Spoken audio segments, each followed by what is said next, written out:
আল্লাহ বলেন, হায় নাফরমান, মৃত্যুর সময় তোমার রুহুটা কণ্ঠনালীতে চলে আসবে। ওয়াকিলা মান রাক, আত্মীয় স্বজন বলবে, হায় তাকে এখন ঝাড় দিবে কে, ফুক দিবে কে?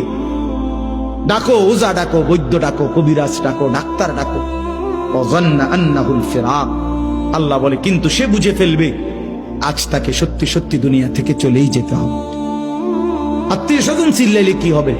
ওই বুঝে ফেলছে মালাকুল মউত চলে আসছে। ওয়ালতাফাতিস সাকু বিসাক, আল্লাহ বলেন ভয়ে আর আতঙ্কে লোকটা দুইটা পাও, গোড়ালি, পায়ের গোছা, পায়ের গোড়ালি একটা একটার সাথে এইভাবে লাগায় রাখবে। এক সুতা নড়াচড়াও করবার মতো হিম্মত, সাহস, শক্তি তার দেহে আর থাকবে।